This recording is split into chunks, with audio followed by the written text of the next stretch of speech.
మన రక్షకుడైన యేసుక్రీస్తు నామను బట్టి వింటున్న ప్రతి ఒక్క బిడ్డలకి శుభములు పలుకుచున్నాను. లాస్ట్ వీడియోలో మనము కుటుంబ ప్రార్థన ఎందుకు చేయాలి అనేది నేర్చుకున్నాము. మరి ఈరోజు కుటుంబ ప్రార్థన ఎలా చేయాలనేది నేర్చుకుందాం. ఈ యొక్క కుటుంబ ప్రార్థన చేయాలంటే ముందుగా కుటుంబంగా కూడుకోవాలి. కుటుంబంగా అంటే నీ యొక్క కుటుంబ సభ్యులు ప్రతి ఒక్కరు కూడా ఒక చోట కూడుకుని పరిశుద్ధాత్మ దేవుని మనము ఆహ్వానించాలి. ఎప్పుడైతే మనము పరిశుద్ధాత్మ దేవుని మనము ఆహ్వానిస్తామో దేవుడు ఆ ఒక్క కుటుంబంలో గొప్ప కార్యాలు జరిగిస్తాడు.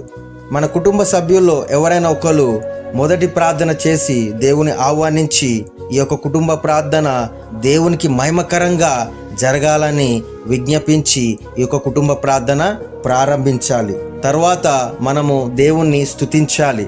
స్తుతించడము అనగా దేవుణ్ణి ఒక పాట పాడుకుంటూ ఆయనని కీర్తించాలి. ఈ యొక్క పాట పాడిన వెంటనే మనము బైబిల్ గ్రంథం నుంచి దేవుని వాక్యము మనము చదవాలి. ఈ యొక్క వాక్యము కుటుంబంలో ఉన్న ప్రతి ఒక్కరు కూడా పంచుకుంటే అది కూడా చాలా శ్రేష్టకరము. అనగా మార్చి కుటుంబంలో ఉన్న సభ్యులు ఒకరి తర్వాత ఒకరు చదువుతా ఉండి దేవుని కీర్తిస్తే అది కూడా గొప్ప మేలు. ఈ రకంగా ఎప్పుడైతే మనము దేవుని యొక్క వాక్యము మనము చదువుతామో ఆ ఒక వాక్యము మన జీవితంలో పనిచేయడము మొదలవుతుంది. తర్వాత వాక్యము అనంతరము దేవుణ్ణి కుటుంబంతో సహా స్తుతించి ఆరాధించాలి. మనకిచ్చిన నోరులను బట్టి, మనకిచ్చిన చేతులను బట్టి, మనకిచ్చిన ప్రతి ఒక్క అవయవాలను బట్టి ఆయనను స్తుతించి గణపరిచి మన జీవితంలో మన కుటుంబంలో చేసిన మేలను బట్టి ఆయనను స్తుతించి ఒక స్తుతి పాటలు లేకపోతే ఒక స్తుతి ఆరాధనగా గణపరచాలి.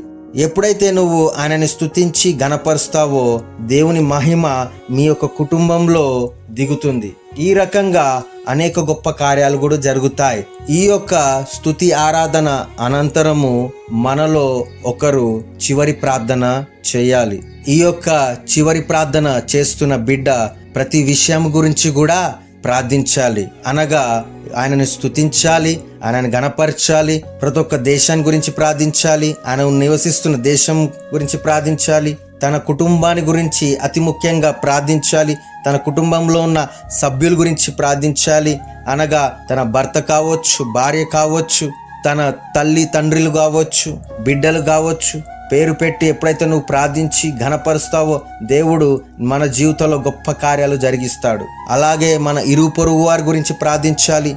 మనం నివసిస్తున్న కాలనీ కావచ్చు వాళ్ళ గురించి కూడా ప్రార్థించాలి.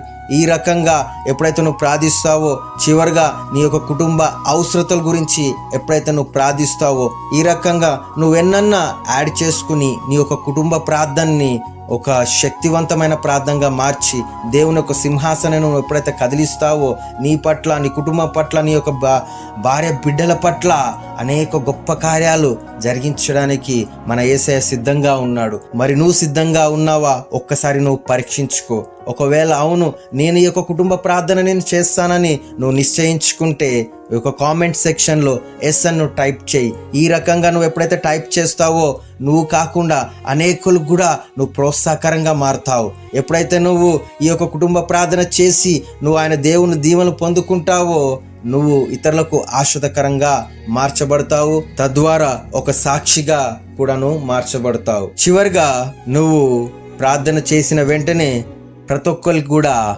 ప్రైజ్ లార్డ్ చెప్పుకోవాలి.